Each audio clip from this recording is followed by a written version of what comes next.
Recursos Más Humanos, el podcast donde hablamos sobre cómo construir un futuro laboral más humano, ágil, innovador y sostenible.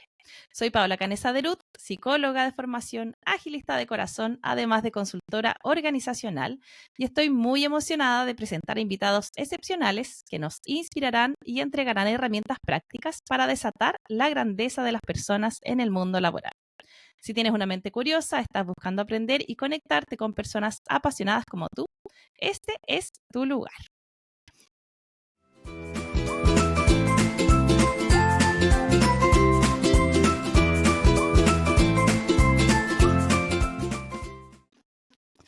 Muy buenos días, tardes, noches, dependiendo de la hora que nos escuches. Estamos en un nuevo episodio de la hora video podcast Menos Recursos Más Humanos. Y estoy muy contenta de hoy día tener una invitada especial. Ella es una coterránea y además somos colegas. Hoy día vamos a estar conversando con Constanza Alfaro, quien es psicóloga organizacional, neurodivergente, con amplia experiencia en áreas de recursos humanos, en rubros de minería, logística, energía, retail, seguridad y educación. Es diplomada en gestión de recursos humanos, compensaciones, gestión analítica de personas y negociación. Muy bienvenida, Constanza. Hola, mucho gusto, Paola. Y saludos a todos neurotípicos y neurodivergentes. Vamos a estar hablando de eso hoy día. Las cosas pasan muy locas. Yo hace mucho rato que venía pensando, hoy día hablamos mucho de la neurodivergencia, menos de lo que deberíamos, pero se está hablando mucho más de que antes. Y bueno, feliz cuando nos pusimos en contacto con Constanza. Para hablar de este tema que en verdad es muy importante llevar al mundo de las organizaciones.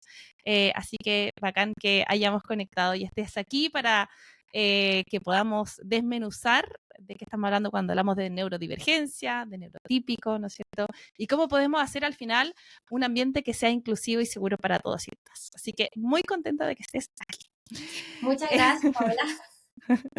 Yo Lo también primero, estoy muy contenta de participar en el podcast, principalmente porque desde hace poco tiempo atrás ha aumentado el número de diagnósticos. Y hay muchas, especialmente mujeres, que se han vuelto activistas de, no solamente de la neurodivergencia, sino hablando directamente del autismo. Así que me encanta estar aquí y hablemos también de cómo se integra esto con recursos humanos. bacán, súper. Vamos, nosotros tenemos un clásico ping-pong de preguntas, que es como para entrar en calorcito y tener una conversa y la gente también te pueda conocer. Yo te voy a ir a hacer haciendo varias preguntas. Son cortitas de responder porque la idea es responder el máximo número de preguntas en 2 minutos. Así que si hay alguna que te enredes o que no sepas, porque hay algunas que son inesperadas, tú di paso y yo paso a la siguiente. ¿Te parece? Sí, no como, como autista de repente voy a ser más directa quizás, un poco sin Dale, me encanta. filtro. Amo, amo. Dale. Vamos entonces. La primera dice, lo primero que se te pasa por la cabeza al escuchar menos recursos, más humanos. Lo primero que se me pasa por la cabeza es... Ah, creo que me estoy tomando demasiado tiempo. Bueno, honestamente es que los autistas pensamos demasiado lo que decimos y cómo lo decimos y todos los tonos posibles. Así que lo que yo pienso es en trabajo. Ok, buenísimo. Algo que consideres que estés muy sobrevalorado en el mundo de las organizaciones.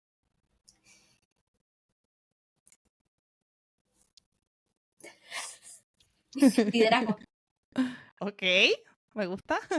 Algo poco común que te gustaría aprender o que estés aprendiendo. Me gustaría aprender armónica, tocar la armónica. Ya la compré, hice el primer Mira, paso. buenísimo, qué buen gusto. Algo sobre ti que las personas podrían sorprenderse. Que sea autista. Ok, vamos a contar después más adelante sobre eso. La mejor inversión que has hecho en ti en el último año. Los viajes. Buenísimo. ¿Alguno en particular? Sí, te puedo contar que me fui todo el verano a Canadá. ¡Ay, qué rico! Ya, Sí, bacán. estuve mejorando mi inglés perfeccionándolo y además estuve conociendo otros autistas de Canadá. De verdad, genial, buenísimo. Si pudieras darle un consejo a tu yo de los 20 años, ¿cuál sería? Deja de enmascarar.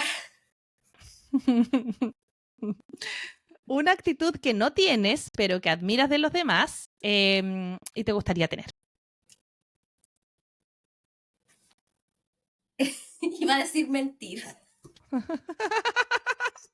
Ok, está perfecto. Muchas gracias, Constanza.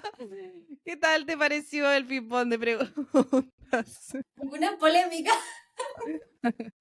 Sí, hubo varias ahí que hay que, vamos a dedicarnos a revisar durante la entrevista. Vamos, hablemos en particular a aquellos que no estén familiarizados con conceptos como neurodivergencia, trastorno del espectro autista, condición del espectro autista, neurotípico. ¿De qué estamos hablando cuando hablamos de eso? Pensemos en alguien que nunca ha escuchado, a lo más ha visto un titular por ahí pasar. ¿Cómo le podemos explicar de qué se trata? Bueno, no me gusta hablar de normalidad, Ok. pero ¿de qué se trata la neurodiversidad? Esta neurodiversidad integra a personas con diversas condiciones que no causan una discapacidad. Estas personas, dentro de las que se encuentra el espectro autista, comprenden y perciben la información de forma diferente al resto de las personas. Ujú. Esto está establecido en el DSM-5, Ok. el autismo, y ha ido cambiando con los años. ¿Qué significa TEA? Igual hay muchas cosas que explicar por ahí. ¿Qué significa TEA? Es trastorno del espectro autista. Ujú. Pero muchas voces autistas en el fondo quieren sacar la parte de trastorno y Exacto. quieren solamente dejarlo como espectro autista, como EA. Ok. Y también cómo nos llamamos a nosotros mismos. Yo generalmente digo, yo soy autista, no digo que soy Ah, una persona con TEA. ¿Por perfecto. qué? Porque siento que es como si yo cargara algo, yo estuviera con el TEA, Mm. como si lo llevara en mi carterita. No, o sea, yo soy una persona entera TEA. O sea, entera autista. Y súper importante recalcar que el autismo no es una enfermedad. Ujú. No, uno no padece el autismo, uno no sufre el autismo, es una condición con la Ujú. que uno nace, vive y muere. Y en ese sentido, cuéntanos un poquitito de ti, como entiendo que tu diagnóstico fue ya más de adulta y hoy día hay mucho tema con eso, sobre todo en las mujeres, con el tema del enmascaramiento, ¿verdad? A ver si nos puedes comentar con lo que te sientas cómoda, por supuesto, cómo fue tu propio proceso. Sí, mira, yo me diagnostiqué hace súper poco, hace un año. Ok. Yo tengo 35 años y me diagnosticaron a los 34 años. Ujú. O sea, un diagnóstico muy tardío. Ujú. Y esto, aunque no lo crean, es súper común en las mujeres. Total. ¿Por qué? Porque las mujeres enmascaramos mucho. Ujú. Entonces hay muchas características de las mujeres autistas que, por así decirlo, pasan piola, Mm. pasan Mm. ahí, no se notan porque es típico ver como, por ejemplo, ver a una niña calladita, que quizás no participa tanto en los deportes, en los equipos, pero no lo toma como algo normal. Como la niña tímida, la niña Sí, más retraída. es Exacto. Ahora, introvertida y listo. O pasa mucho que se nos dan otro tipo de diagnósticos. Por ejemplo, yo estuve asistiendo a psicólogos y a psiquiatras desde los 13 años. Toda mi vida yo con psicólogos y psiquiatras y ningún psicólogo ni psiquiatra me había dicho, oye, puede que tengas autismo. Recién me lo dijeron a los 34. qué ¿Y bien. por qué? Yo creo que es porque hay mucho desconocimiento, Mm. especialmente porque bueno, cuando todo esto empezó, se diagnosticaba más en los hombres. Claro. Entonces, todas las herramientas, las baterías que existen de autismo para detectarlo, están sinceramente basados en los comportamientos masculinos, Mm. que son diferentes a las mujeres. O sea, se ha visto que el hombre y las mujeres incluso tenemos un cerebro distinto. Mm. Entonces, yo creo que también pasa eso de que las mujeres se dan mucho más el diagnóstico tardío y seguramente yo también en las terapias, yo no le quiero echar la culpa a mis profesionales de la salud, que quizás no se dieron cuenta porque yo también estaba enmascarando. A ver, y ya has hablado varias veces del enmascaramiento. Si podemos hablar a alguien que nunca haya escuchado del enmascarar, ¿qué significa eso? Bueno, los autistas utilizan mucho el enmascaramiento para repetir o copiar conductas que creen que son socialmente aceptables. Ujú. Por ejemplo, me pasa mucho que yo copio diálogos enteros. Eh, por ejemplo, en las conversaciones a mí no me nace decir, hola, ¿cómo estás? ¿Cómo está tu familia? ¿Cómo están tus niños? ¿Cómo está tu perro? Y después, pero ¿me puedes ayudar con este correo? No, yo voy Mm, a la otra persona y le digo directamente, oye, ¿me puedes ayudar con este correo? ok. Entonces, ¿qué hacemos nosotros los autistas? Claro, nos aprendemos todo este diálogo interno, eh, o quizás copiamos frases de películas, de libros que nos llamen la atención, que vemos nosotros que son socialmente aceptados. O sea, yo le voy a Ok. copiar la personalidad a esta otra persona porque veo que le va súper bien interactuando así. Ok, perfecto. O sea, si entiendo bien, es como que si no es algo que no te surge naturalmente, sino que lo pedimos prestado de alguien que tú ves que calza mejor socialmente. ¿Algo así? Exactamente. Y como te decía, las mujeres enmascaran mucho, pero esto conlleva a muchas situaciones estresantes. Por ejemplo, depresión, ansiedad. Mm. Y yo creo que por eso estuve mucho tiempo asistiendo a diversos profesionales de la salud, porque yo vivía en constante ansiedad, porque como tenía que Mm, estar enmascarando en el colegio, después en la universidad, después en el trabajo, mm. fingiendo ser alguien que yo no era, claro, eso acarrea y se crean comorbilidades después a Total. largo plazo. Oye, Constanza, y cuéntame tú, yo he hablado con algunas personas autistas que siempre han tenido la sensación de que son diferentes. ¿A ti te pasaba eso? ¿Como era una sensación interna de que tú eras distinta? Sí, yo me daba cuenta porque me costaba mucho adaptarme a las situaciones sociales. Ok. Yo sentía que me faltaba como una hoja de ruta ahí en la vida que me dijera, en este momento tienes que hablar, en este momento está bien si dices esto, eh, porque pasa mucho, a mí todavía me pasa que, por ejemplo, cuando estoy en un grupo de personas, yo no sé en qué momento está bien que hable o no, Ok. porque me pasa que hablo antes que la otra persona y no la dejo terminar. Es como reconocer esas claves sociales que están como por ahí. Sí, esas claves sociales con las que todo el mundo pareciera que nace, bueno, nosotros no. Ok. Y cuéntame, tú dices como que se gasta mucha energía, ¿no es cierto? Llámela energía, llámele procesos cognitivos, como sea, pero hay un gasto de energía importante por estar demostrando algo que no soy, como para sentirme más normal y ese normal muy entre comillas. ¿Cómo fue tu proceso de pasar después ya a la adultez, al colegio, al mundo del trabajo también? Como se te fue poniendo la cancha más difícil, fue siendo más fácil, un poquitito, sobre todo la incorporación al mundo laboral, pensando en que hay personas que hoy día te pueden estar escuchando y dicen, oye, a mí me pasó lo mismo, o a mí me pasa lo mismo, o algo similar.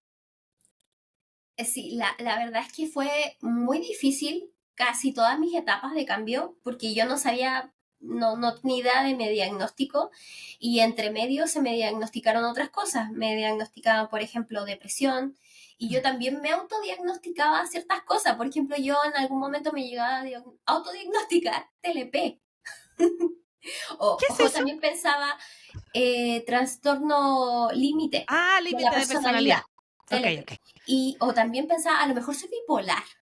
Mm, ok. Tantas cosas que no tienen respuesta en su momento. Mm, Y por ejemplo, cuando yo era pequeña, en básica, en educación básica, me costaba mucho hacer grupos de amigos, participar en trabajos de equipo. ok. Cuando los profesores decían, ya hay que hacer un trabajo grupal, yo creo que yo era la persona más ansiosa de toda la clase, porque lo primero que me ponía a pensar era, ¿alguien me va a escoger para estar dentro de su grupo? Y no sé si las demás personas vivirán con ese miedo de que no te elijan en un grupo, pero era un miedo constante. Y eso lo pasé en la básica, especialmente porque a veces los niños, cuando no comprenden, son más crueles. Total. Y como me veían distinta, yo creo que también me percibían distinta. Por ejemplo, no me invitaban a los cumpleaños, en educación física no me invitaban a los grupos. Y fueron momentos bastante tristes. Y bueno, después, por supuesto, yo seguí adquiriendo herramientas para comunicarme con los demás, porque cuando yo era muy pequeña, yo tenía mi hiperfoco, eran los libros. Entonces yo, en vez de estar socializando con mis pares, lo único que hacía era leer. Y no es que leyera libros no lo sé, Novelas. leía puros bestsellers. Ya. No leía nada académico. Ni siquiera era como que leía para hacerme más inteligente. No. Okay. Entonces estaba súper encerrada en lo que eran los libros. Y ese era mi hiperfoco. Y no salía de ahí. Entonces cuando la gente hablaba conmigo, yo hacía infodumping. O sea, yo hablaba y tiraba datos de solamente el asunto que a mí me interesaba. Okay. Y eso es muy normal en los autistas, que tenemos esto de hiperfoco, de concentrarnos en un tema y no sabemos todos los detalles de ese tema y vamos dándole datos a todo el mundo y claro, después nos damos cuenta que esos mismos intereses no los comparten las demás personas y nos restringimos y dejamos de hablar de eso, y restringirse también ocasiona pena y ansiedad. Total. Oye, ¿cómo fue esto tú dices, deambulé en muchos tratamientos, ¿verdad? Con estas comorbilidades también que están asociadas. ¿En qué minuto aparece como el autismo como una posibilidad? ¿Cómo fue tu proceso de diagnóstico? Me imagino que aquí nos escuchan de varios países de Latinoamérica y España. Me imagino que cada país tendrá sus propias configuraciones, pero un poquito contar en Chile cómo fue tu experiencia, de cómo aparece esto como una posibilidad y cómo finalmente se concreta, decimos, sí, este es el diagnóstico. Sí, la verdad, la primera persona que me dijo, oye, a lo mejor tienes autismo, fue mi psicóloga Mili. Y claro, yo empecé, después de que ella me dijo, a lo mejor tienes autismo, yo empecé igual a averiguar de qué se trataba el autismo, cuáles eran las características.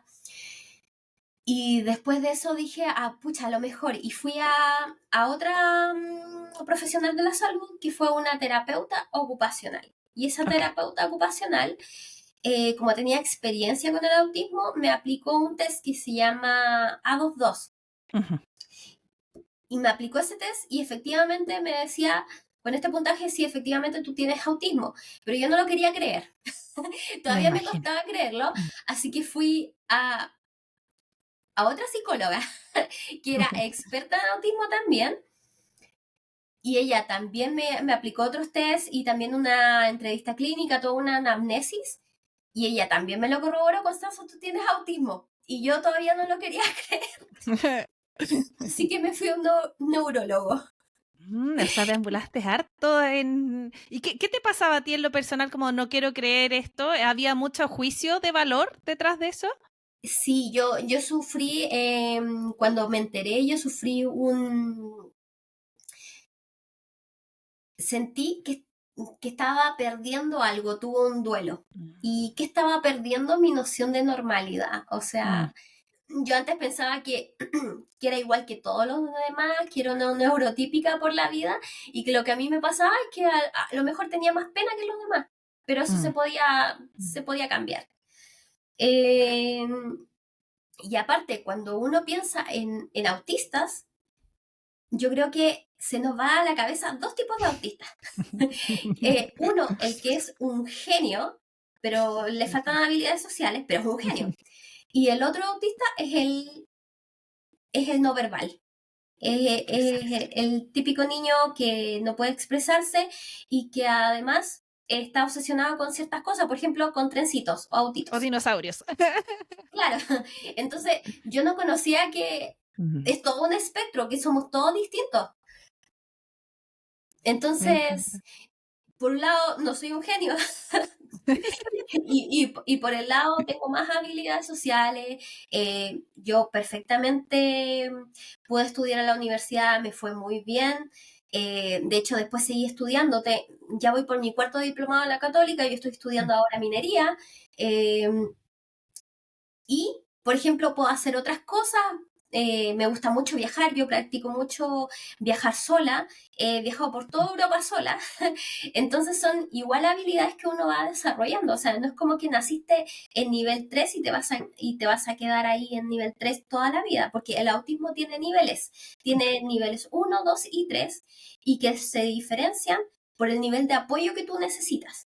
En este momento yo soy nivel 1, pero por ejemplo, un niño que se le diagnostica a tiempo el autismo y que nace en nivel 3 con el debido apoyo, puede llegar a nivel 2 o nivel 1. Y por Entendiendo que eso el nivel 1 es el que requiere menor apoyo, ¿verdad? sí, es Y el el que nivel 3 requiere. el 3 es el que tiene menor autonomía y necesita más ajuste y apoyo del ambiente. Sí, efectivamente, y por eso es tan importante el diagnóstico temprano y que nosotros Ujú, conozcamos las características del autismo. Porque, por ejemplo, a diferencia de, no sé, otras enfermedades o algo así, porque, insisto, el autismo no es una enfermedad, ujú. pero no es algo que se detecte desde que, no sé, tú estás embarazada. Claro. No puedes saber que tu hijo es autismo mientras lo estás gestionando. Ay, qué fea la palabra gestionar. Disculpa, que yo todavía no tengo hijos, Está perfecto, pero, está perfecto. pero es algo que tú te das cuenta cuando ya el niño nace. Mm, Y puedes darte cuenta, por ejemplo, porque quizás el niño no habla, o quizás tú lo llamas por su nombre y no te pesca, o sea, no mm. te, no te ve, no te toma atención. Entonces hay que estar como aprender esas características, yo creo, y tener ojo, porque se les puede ayudar, se les puede Mm. brindar el apoyo necesario a través de distintos profesionales de la salud, o sea, fonoaudiólogos, terapeutas ocupacionales, psicólogos, psiquiatras, Neurólogo. neu- sí, Súper. neuropediatras, ahí.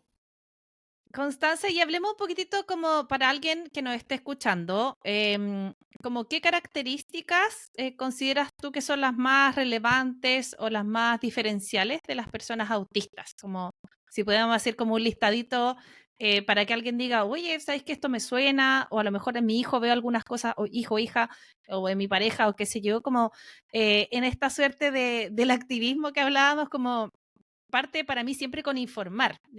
A mí me pasó también que tengo personas cercanas que han sido diagnosticadas hace poquito tiempo.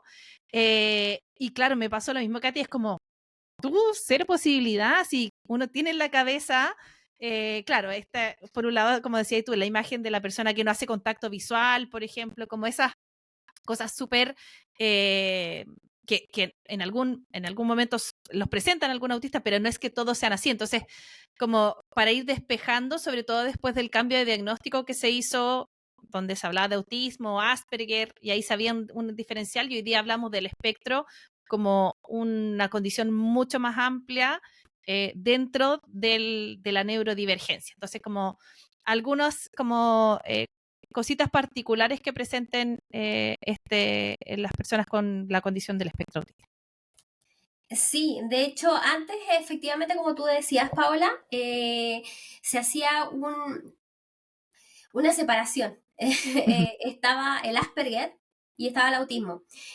Eso era en el DSM-4 y ya después en el Sí. DSM-5 se unificaron. Sí, Se voy a hacer una aclaración. Para aquellos que no son psicólogos, el DSM habla del manual de criterios diagnósticos que usan todos los psicólogos y es como una convención respecto a cuáles son algunas patologías o condiciones y con ciertos síntomas. Y eso es como que rige de alguna manera a los profesionales de salud mental y eso, el número implica la actualización. Entonces, en el DSM-4 estaban justamente, que fue con el que yo estudié, estaba separado el, el, el trastorno o sea, el autismo versus el Asperger. Y en el 5, ¿no es cierto?, se hace una actualización. Perdón la interrupción, pero quería aclarar para aquellos que no No, conocen el gracias DSM. por clarificar eso. Efectivamente, ya en el DSM-5 esto se unifica y se le considera una condición única con niveles variables de acuerdo a la necesidad de apoyo. Como comentábamos, el nivel Okay. 1 que requiere apoyo, el nivel 2 que requiere apoyo sustancial y el nivel 3 que requiere apoyo muy sustancial. Ok. Y eh, bueno, ¿cómo podemos saber si alguien es autista o no? Ujú. Bueno, como te decía, es un espectro, todos son muy diferentes entre nosotros, pero por ejemplo el DSM-5 te dice que tienes que presentar dificultades significativas en la interacción y comunicación social y además tiene que haber una presencia de patrones repetitivos o de comportamientos o actividades. Ok. ¿Y qué cosas, por ejemplo, podríamos tener en común? Son esas dificultades en la comunicación social. Eso lo tenemos los autistas de todos los niveles. Y bueno, en muchos casos también, como te comentaba con esto del hiperfoco, desarrollamos intereses muy profundos, tenemos perfiles sensoriales muy particulares y diferentes trayectorias de desarrollo. Eh, de acuerdo a múltiples factores personales y sociales. Hoy día en el fondo lo que queremos, después vamos a dejar algunas notitas también porque de hecho ayer estaba navegando por LinkedIn y vi que hay un curso gratuito de diagnóstico temprano del autismo, así que voy a dejar también ese link porque lo que queremos es como estaba Constanza, hay muchas personas, sobre todo mujeres, que justamente tienden a enmascarar y pasan piola, como decimos en Chile, o pasan desapercibidas. Y de acuerdo a lo que he leído, lo que me han comentado, como que hay, cuando se logra dar con un diagnóstico, es como un momento de duelo, como decías tú, Constanza, pero también entiendo como muy aliviador, como decir, ok, ya, como al fin encuentro como qué es lo que me pasaba distinto y entiendo que hay como también una sensación tranquilizadora, como de identificarte con que eres distinto y como parar de esa búsqueda de ser normal o típico. Ujú. No sé si a ti te pasó algo similar. Sí, me di cuenta porque los autistas, bueno, las personas que estamos dentro del espectro autista, podemos ser altamente sensibles o poco Mm, sensibles. Estamos ujú. hablando de la hipersensibilidad y la hiposensibilidad. Y esto también depende de los contextos y situaciones. Por ejemplo, a mí en particular me molestaban mucho los sonidos fuertes. Mm, Para mí, asistir a un mall, a un centro comercial mm. lleno de gente, a mí sí me producía tanta ansiedad que yo lo sentía como un dolor físico.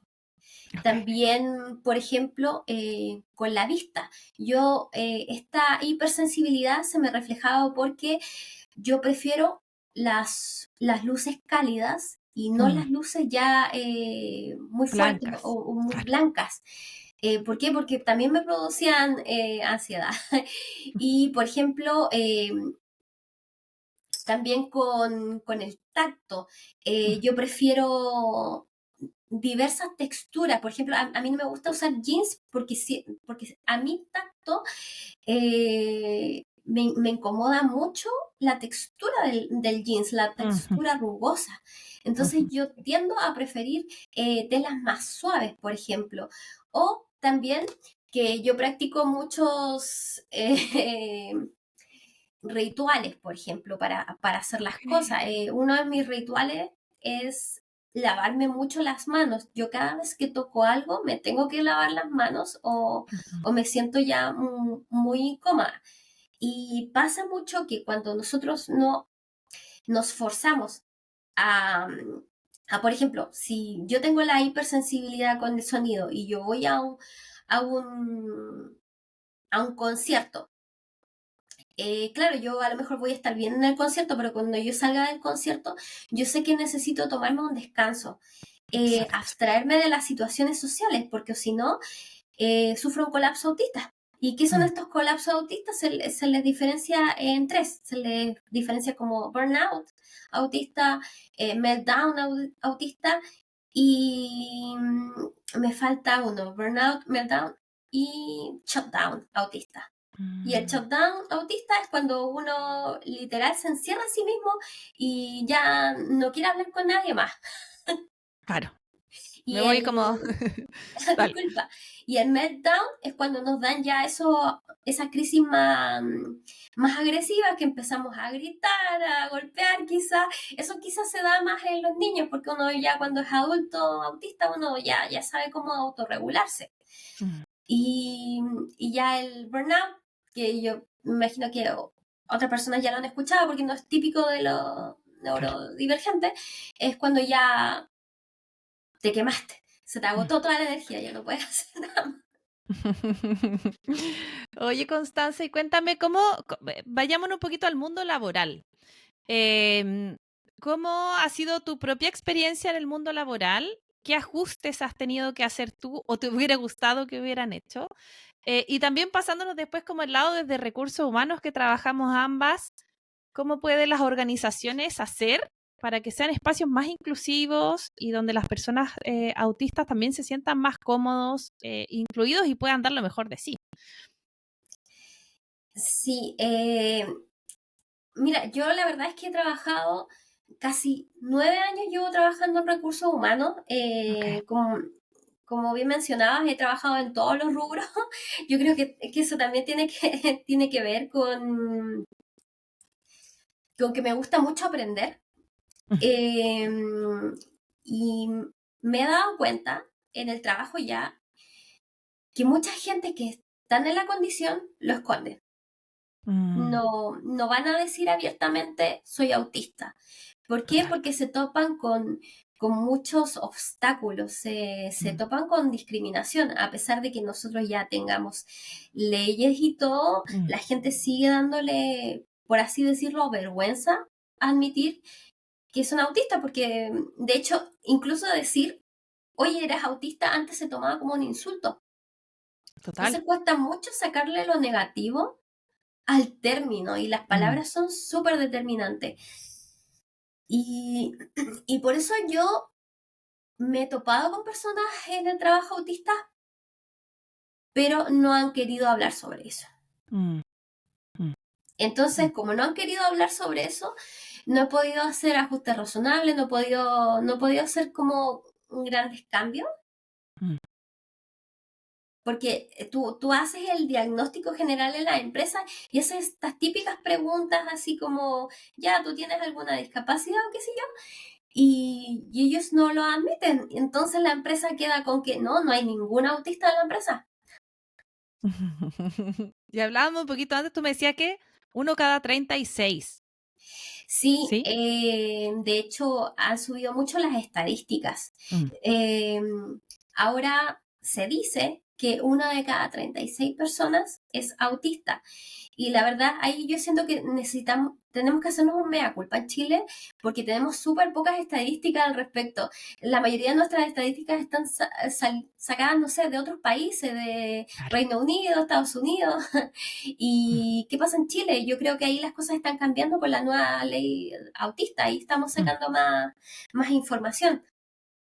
Pero pasa, por ejemplo, con muchas personas de mi edad, por ejemplo, que no están diagnosticadas. mm, Uno por el desconocimiento y otro porque diagnosticarse también no es barato. No es barato sí. todos los profesionales de la salud que uno tiene que visitar, especialmente si uno es nivel 1, porque cuando ya es nivel 3 más o menos como se nota, la gente se da cuenta, pero con el nivel 1 puede pasar como una persona, no sé, medio rara.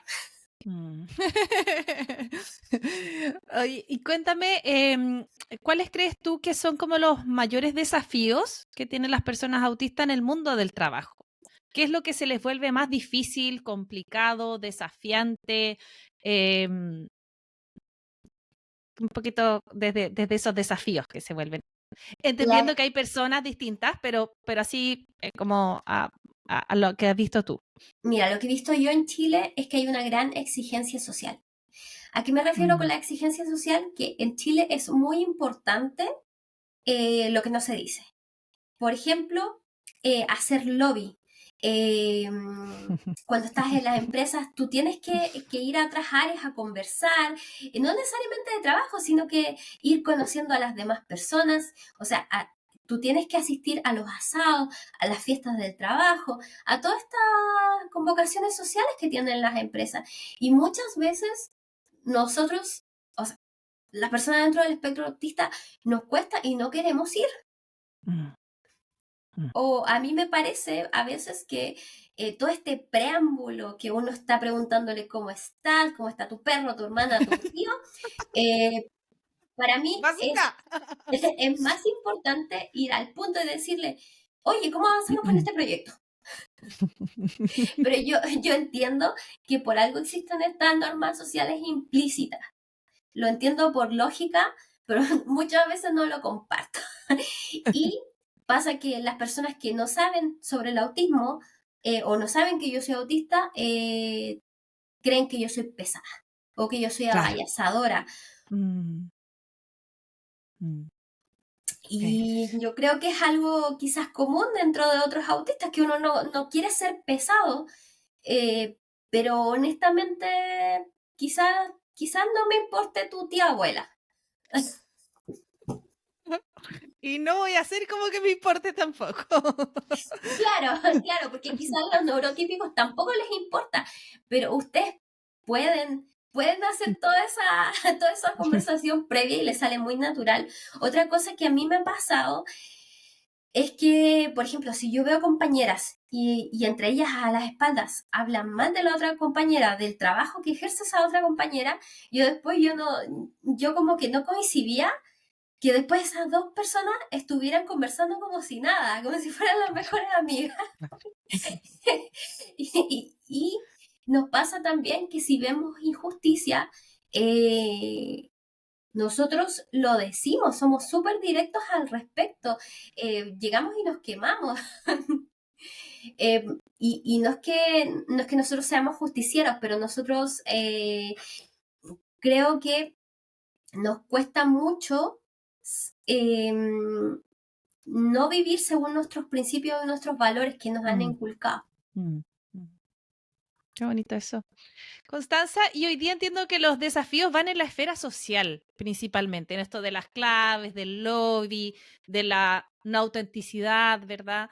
¿Hay algún otro desafío a nivel cognitivo, de estrés, sensorial, físico? Creo que en ese aspecto también hemos crecido bastante porque, por ejemplo, yo utilizo ciertas herramientas para autorregularme. Ok. Y eso es lo bueno del diagnóstico, porque tú ahora que sabes que eres autista, puedes buscar maneras de cómo regularte cuando, por ejemplo, sabes que cierta situación te va a causar una crisis autista, entonces lo prevés. Mm, Yo, por ejemplo, tengo fidget toys, que son unos juguetes sensoriales, que ujú. también sirven como para desestresarse. De hecho, los neurotípicos también los utilizan, que no lo tengo por aquí. Claro, hay distintos juguetes sensoriales que pueden usar también los niños y los adultos. Mm, Y, por ejemplo, yo como te decía, que a mí también me provocaba crisis eh, por ejemplo, asistir a una fiesta de trabajo. mm. Lo que yo hacía es que asistía igual, pero después de eso yo me iba a mi casita, no hablaba con nadie y estaba en completa tranquilidad. Porque si yo Ok. me quedaba, no sé, por ejemplo, iba a un after party o seguía conversando o me juntaba con personas que me empezaban a hacer preguntas como, ¿cómo te fue? ¿Con quién te juntaste? ¿Qué hiciste? Mm. Yo ya estaba agotada. Claro, Entonces yo preveo esas situaciones y también hay un autocuidado. claro. Me encanta. Constanza, y al revés, ¿cuál es, crees que puede ser como el sello único o el aporte que podría hacer a la organización una persona autista? ¿Cuál es el diferencial de aporte que a lo mejor puede hacer versus un neurotípico? Ya, me gusta mucho esta pregunta porque, o sea, si tú me preguntaras, ¿tú dejarías de ser autista? Yo honestamente te preguntaría, si dejara de ser autista, ¿qué dejaría de ser? Porque Mm, hay muchas cosas lindas de ser autista. Por ejemplo, lo que he mencionado harto, que es el hiperfoco o el infodump, mm, que nosotros cuando hay un tema que nos interesa, nos aprendemos todo sobre ese tema. Por ejemplo, mm, mi hiperfoco es recursos humanos. ¿Y qué hago con eso? Yo he estudiado, he hecho cursos, diplomados y de todo. Entonces, cuando yo estoy en recursos humanos, yo tomo decisiones en base a criterios súper objetivos y con una base teórica detrás de todo lo que yo hago.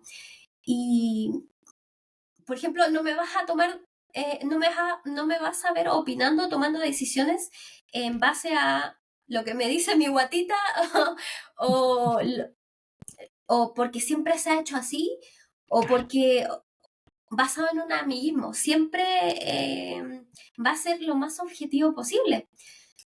Y siento que es algo súper bueno de ser autista, lo objetivo, lo detallistas que somos Mm, en el mm, trabajo y lo comprometidos también que somos.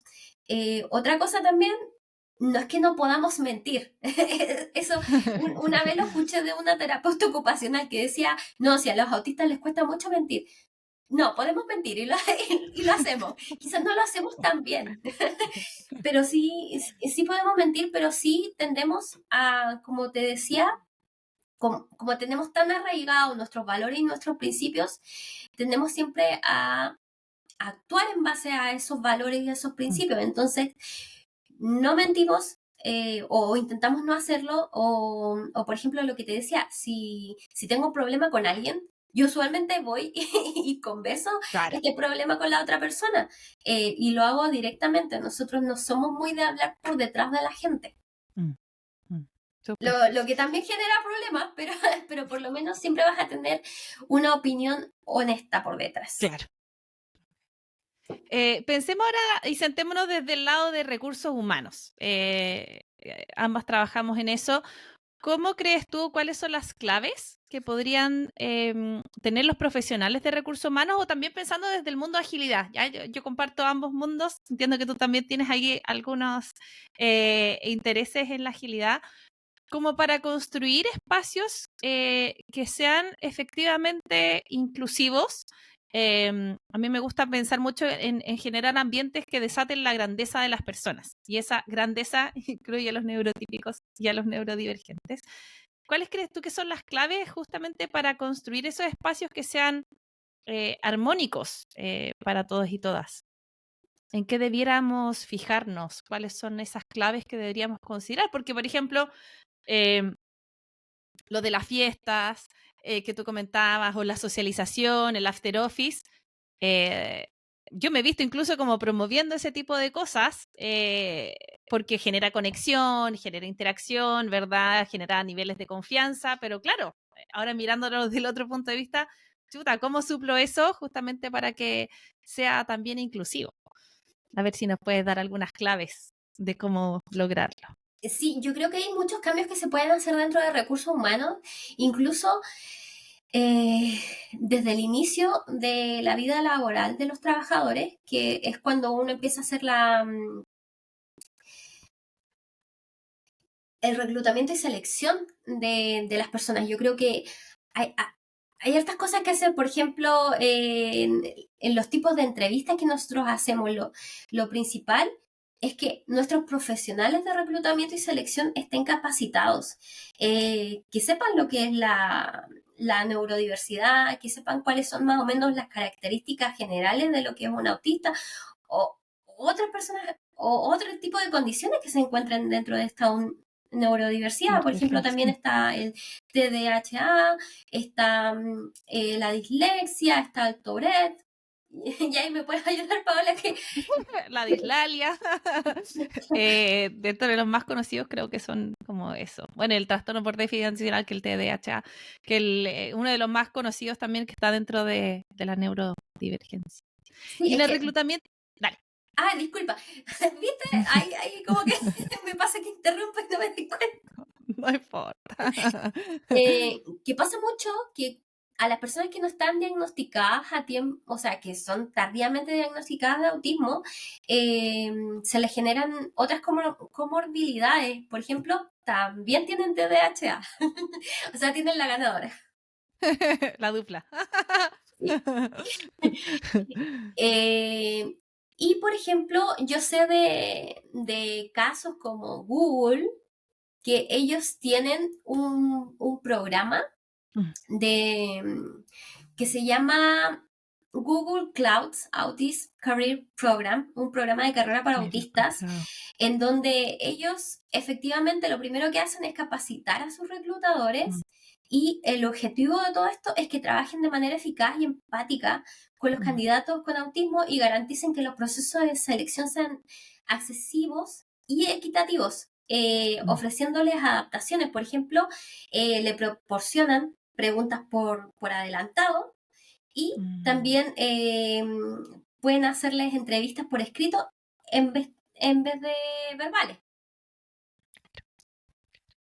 Y, por ejemplo, también hay otras cosas que hacer en selección. Por ejemplo, cambiemos el lenguaje en nuestros anuncios de trabajo inclusivo. Porque muchas veces hay avisos de trabajo en recursos humanos donde dice que la persona tenga gran capacidad de trabajo en equipo.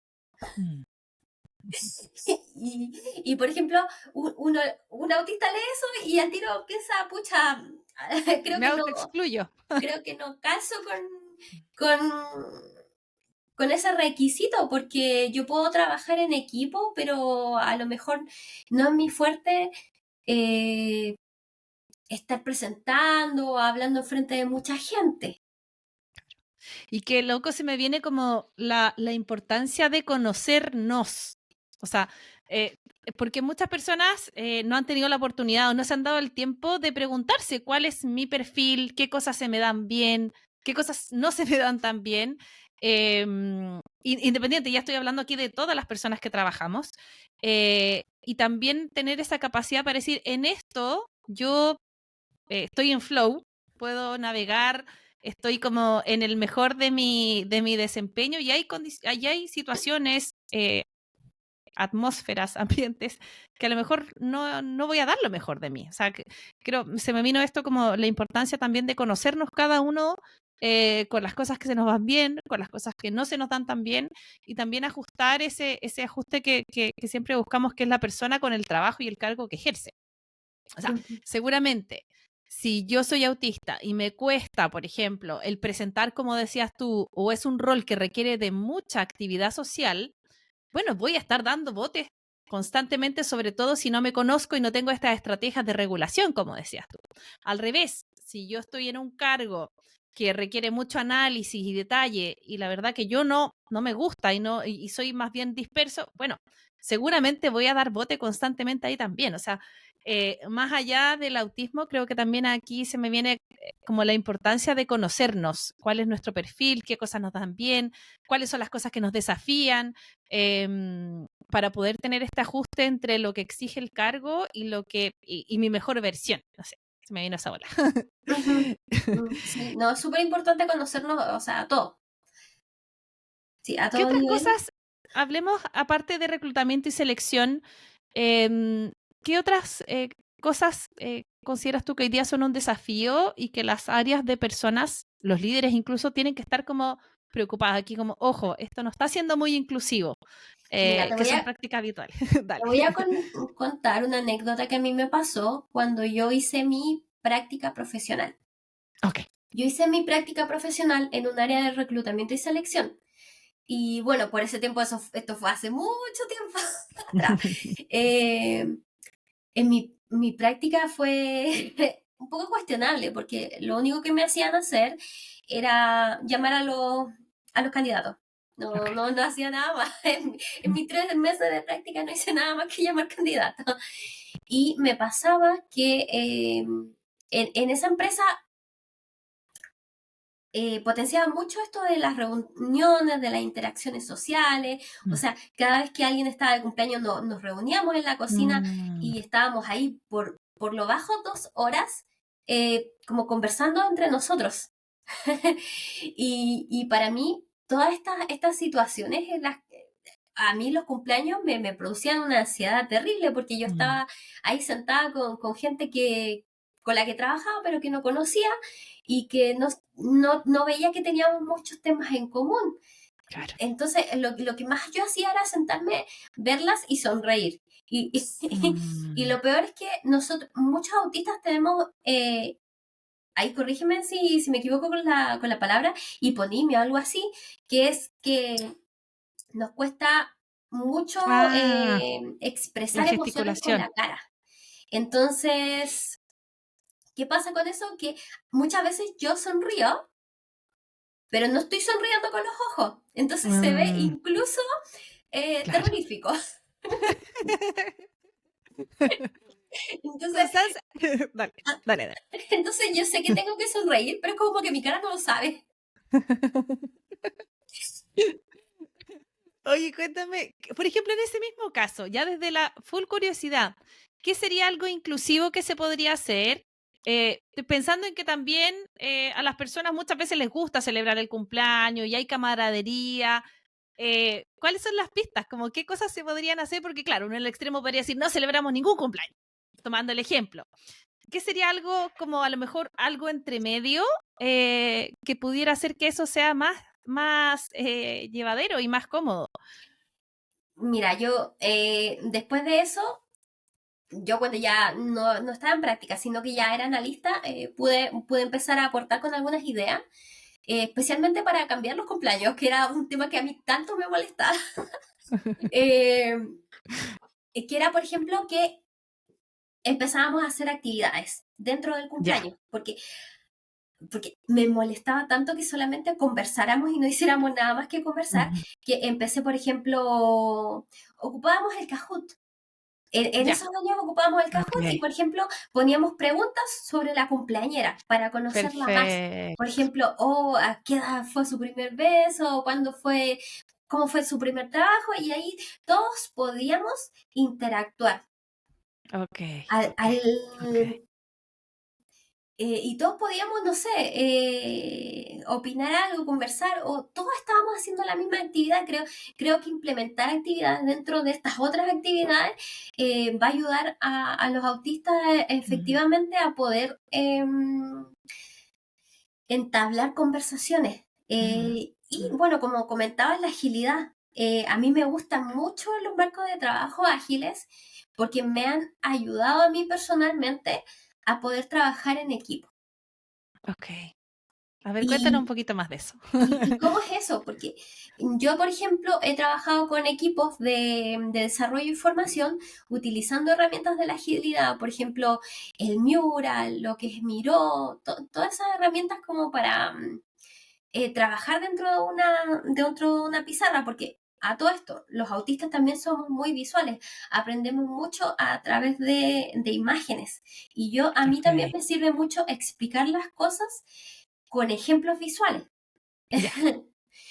Ok. O, por ejemplo, mira, ¿tuviste esa película? Se hace como ahí. Ya. Ok. Y por eso me gustan tanto estas herramientas que son súper visuales como son los murales digitales. Y también las otras herramientas que brinda, por ejemplo, los mapas personales, que sirve para que todos dentro de un grupo Mm, podamos comentar qué cosas nos gustan y podamos tener coincidencias. me encanta. Y, Ok. por ejemplo, también me gustan mucho lo que son estas tarjetas que son los Moving Motivators, que también me permiten conversar dentro de un grupo sobre qué son las cosas que a mí me motivan. Y esto te saca conversación, o sea, te ayuda, te facilita poder interactuar con los demás. Fantástico. O sea, según lo que te entiendo bien, y ahí corrígeme, como que la necesidad de que estas actividades o interacciones sociales sean más estructuradas. Como que a ti te sirve eso, que haya como una estructura que me diga, vamos a hablar personal maps o mapas personales, esta es la familia, esta es mi educación, más que sea una cosa como espontánea y sin estructura. ¿Va por ahí? Efectivamente, no. Yo creo que Súper. lo que más me gusta es la estructura y saber lo que va a pasar, porque como muchos saben, a nosotros nos cuesta el cambio, nos cuestan las cosas nuevas, entonces, si yo ya sé a lo que voy y cómo puedo hacerlo, uff, te puedo hablar hasta por los codos.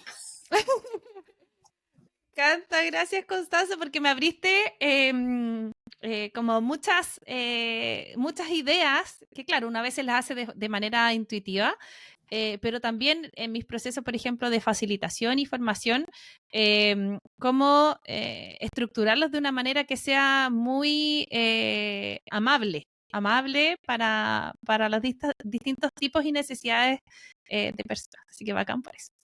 Mira, te voy a invitar.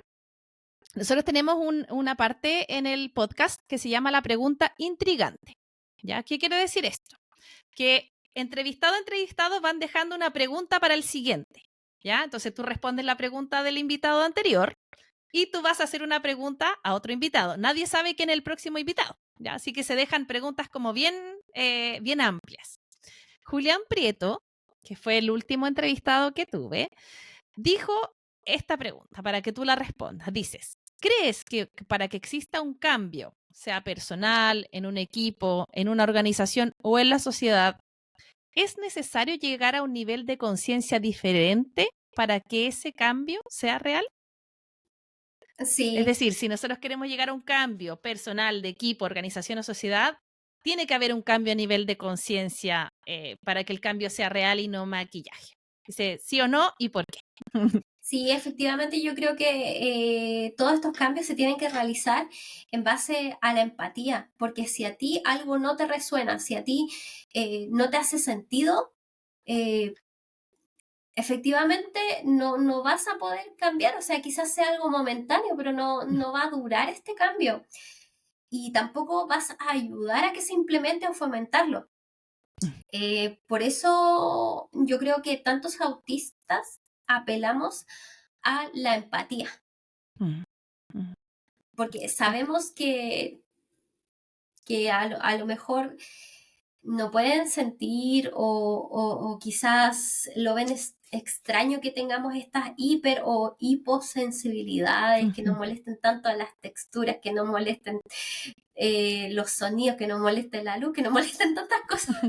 Que a lo mejor muchos creen que sobre reaccionamos o no, Claro. pero ahora con toda la información que se está dando, la gente se está capacitando y se están poniendo en nuestros zapatos. Mm, Y gracias a eso, a esa empatía, se están generando cambios. Por ejemplo, mm, la ley de autismo. súper. ¿Te gustaría dejar alguna pregunta que puede ser de cualquier índole para nuestro próximo invitado o invitada? Una pregunta que sobre alguna experiencia en particular, sobre su postura respecto a algo. em, es abierto. Uno puede dejar aquí lo que quiera al siguiente. Me encantaría saber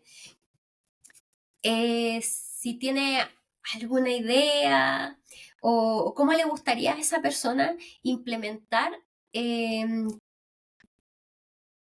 desarrollo de carrera para ¿Ya? personas neurodivergentes. Wow. Una pregunta bien específica. Vamos a ver si la puede resolver el próximo invitado o invitada y si no, también ahí co-creamos en conjunto. Súper. Me gustaría pedirte, pensemos en alguna persona que nos está escuchando. Si tienes alguna sugerencia, algún llamado a la acción, ya sea personas que nos estén escuchando y digan, oye, hay cosas que a mí me resuenan de eso, o yo soy autista y estoy en eso y te comprendo, y también personas que sean líderes de recursos humanos, agilistas que nos estén escuchando y a lo mejor no conocen a nadie de autista pero nos gustaría hacer un llamado a la acción. ¿Cuál sería, digamos, para todos estos públicos diversos que estamos hablando? Sí, mira, para esa pregunta yo voy a hablar de algo que me sucedió. Dale. Eh, yo después de tener el diagnóstico de autismo, yo me dije, voy a dejar de enmascarar, voy a dejar de fingir ser algo que no soy. eh, Así que voy a aceptarlo, voy a aceptarme como una persona autista. Y en base a eso empecé a hacer entrevistas de trabajo. Y claro, yo tenía todas las entrevistas listas y al final yo les comentaba, bueno, sabes, también te quería comentar que yo soy una persona neurodivergente. Estoy dentro del espectro autista. Y mira, te lo digo porque no me pasó en una, no me pasó en dos, me pasó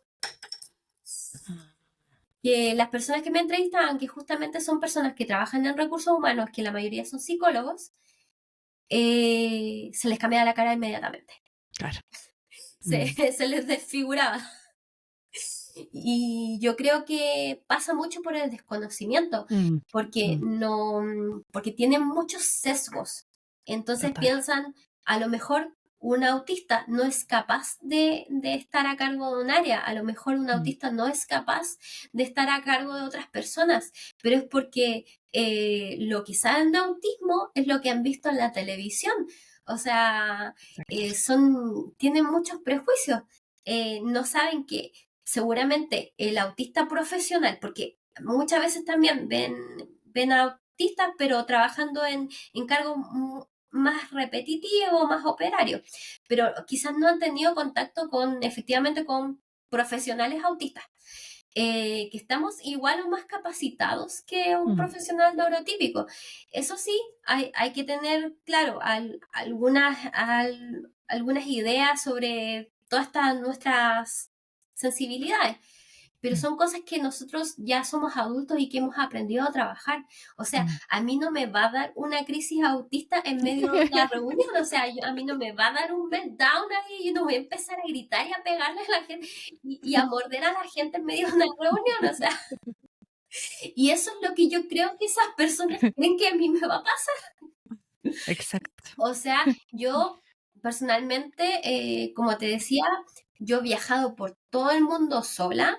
Yo he presentado no solamente a directorios nacionales de Chile, yo he presentado mi trabajo frente a diversos países, porque aparte tengo inglés avanzado. O sea, Brasil, España, Italia. Entonces, no me vengan a decir que no puedo hacer mi trabajo bien por un prejuicio que tienen. Me encanta.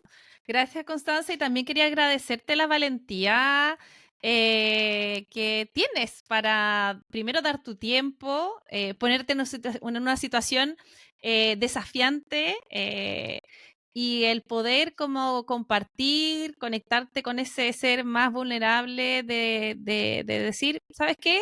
Yo voy a dejar de enmascarar, voy a enfrentar y también con ese activismo de poder sensibilizar para que otros no les pase lo que a ti te ha pasado. Así que quiero agradecer muchísimo eso, como la valentía, la claridad también, la transparencia también para contar las cosas. Para mí, que siento que soy dentro del promedio una persona que sabe un poquitito más, porque como ya te comentaba, tengo personas cercanas. Igual he aprendido un montón contigo, así que no me puedo ni imaginar los que no tienen idea. Y sobre todo ese llamado como a decir, a ver, puede que yo tenga aquí un prejuicio o un juicio, los sesgos que hablábamos, y también cómo nos hacemos responsables de justamente como crear espacios que sean como amorosos para todos y todas. Así que me encanta eso. Muchas gracias por eso. Quería preguntarte si hay alguien que diga, ¿sabes que a mí esto me llama la atención? Quiero saber más. Si hay algún libro, alguna película, algún autor, alguna herramienta que le podemos entregar, ya sea que lo tengas ahora, si no lo dejamos en las notas eh, para quienes nos están escuchando. Mira, quiero recomendar el primer libro que yo leí apenas supe que era autista, Ok. que es Neurodivina y punto, de Sara Codina. Ok, ¿Por qué buenísimo. lo recomiendo? Porque Sara Codina, al igual que yo, fue diagnosticada tardíamente. Ella fue Tardíamente. diagnosticada como a los 40 años y ella te cuenta toda su experiencia desde que era niña hasta la Mm. actualidad. Y siento que muchas de las autistas que nos diagnosticaron tarde podemos vernos reflejadas en su relato, en los obstáculos que ella tuvo que pasar, en las cosas chistosas también, porque no todo es tristeza, hay muchas cosas bonitas dentro de esta condición. Así que yo siempre lo recomiendo, es un libro chistoso con el que uno se puede reflejar. Y bueno, también se lo recomiendo a los neurotípicos, te sirve mucho para que ellos Total, también total. entiendan por lo que pasa una persona que no ha sido diagnosticada. Y hay una película que a mí me gusta también mucho, que es de un autista que de hecho está basada en hechos reales, Temple Grandin. No sé si lo estoy eh, diciendo La bien, vamos a dejar. Ya. ya para que la vean, es una muy buena película. Y Ya, bueno, súper. también siempre mandándole un saludo gigante a las activistas y a los activistas autistas que están en TikTok, principalmente en TikTok, porque Mm, siento que todo esto se ha hecho masivo gracias a esa red social. buenísimo. Hay muchos jóvenes, especialmente los jóvenes, que son más diagnosticados que la gente de nuestra edad, eh, que da la cara, que se preocupan de enseñar a las personas lo que es estar dentro de nuestra condición. Eso sí, ojalá que lo vean más desde aspectos positivos. De repente lo he visto como medio negativo, pero vamos, o sea, estemos orgullosos de lo que somos, o sea, en general. Me encanta. Gracias, Constanza, por esas recomendaciones. Las vamos a dejar después en las notitas del podcast para aquellos que quieran ver la película y escuchar ese libro. ¿Te parece si hacemos un cierre entre las dos de qué cosas son las como temáticas o puntos que nos han llamado la atención, como pareciendo un resumen del episodio de hoy y con qué nos llevamos? ¿Te parece? Ujú. ¿Qué te gustaría o qué te llevas tú de esta conversación? Eh, Más que nada, que las personas conozcan qué es el autismo, Mm. cuáles son los niveles de autismo, cuáles son las características que compartimos, también porque actuamos como actuamos de repente, que no es de pesado, es porque son características dentro de nuestra condición. Sí, de hecho, si hay alguien en la audiencia que yo le he hecho, no sé, algún comentario pesado muy directo, es por eso. Eh, Disculpa de antemano.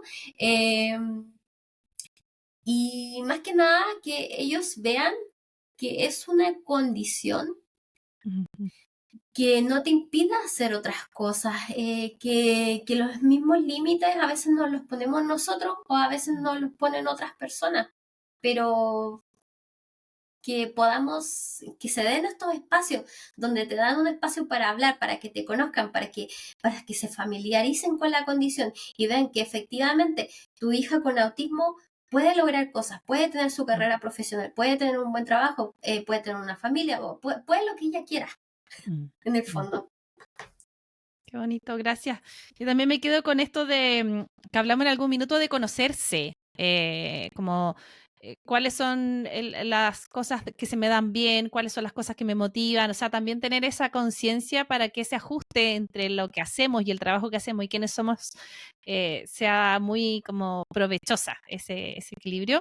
Y también me quedo con los desafíos que tenemos todos desde distintas áreas para crear ambientes que sean propicios y como inclusivos, no solamente que siempre se habla, ¿no es cierto?, de género, de orientación sexual, sino que también como nos hacemos parte de la neurodivergencia y también establecemos políticas, prácticas que sean como respetuosas para todos y todas. Así que me quedo con eso también. Te dejo el micrófono para que te despidas, si quieres dejar un saludo, si hay alguien que le gustaría conectar contigo, si lo hace a través de alguna red social, también coméntanos sobre cómo poder continuar en contacto contigo. Y si quieres dejar alguna palabra de despedida o algo así. Sí, siempre me pueden contactar a mi LinkedIn, Constanza Alfaro Silva, y me pueden buscar. Si es que hay alguna persona ahí que quiera saber más sobre el autismo, lo que fue el diagnóstico. Esto no lo mencioné, pero lo menciono ahora. En Chile, por ejemplo, los únicos profesionales que pueden diagnosticar efectivamente autismo son los neurólogos o los psiquiatras, por si acaso. Súper, está buen dato. Sí, eso se me olvidó mencionar. Y bueno, si es que hay alguien que, por ejemplo, también quiera saber cómo es todo este proceso de la credencial de discapacidad, también yo puedo informarles porque a todo esto, yo estoy en proceso de sacar la credencial de discapacidad. Lamentablemente es un proceso más lento de lo que esperaríamos. Súper, entonces ya sabemos, podemos encontrar a Constanza en LinkedIn, también vamos a dejar su link para que la puedan contactar. Y nada, Constanza, muchísimas gracias por tu generosidad, ya te decía, por la capacidad de ser tan transparente y contar las cosas. Creo que vamos avanzando pasito a pasito, desde contar esa experiencia, conectarlo con a lo mejor lo que te costó conseguir un diagnóstico, lo que hoy día es tu camino para sentirte libre desde ahí. Así que muchas gracias también por eso. Para el resto, si les gustó este episodio, ayuden a difundirlo, pueden dejar comentarios, suscribirse o calificando, además de compartir en las distintas redes sociales. Mantengámonos en contacto, ya saben dónde encontrarme, voy a dejar también mi LinkedIn como siempre, y juntos y juntas podemos alcanzar organizaciones donde las prioridades sean cada vez menos los recursos y más los humanos, y hoy día nuevamente estoy muy convencida de eso, así que los esperamos en el próximo episodio. Y esto no está funcionando, para variar el cierre.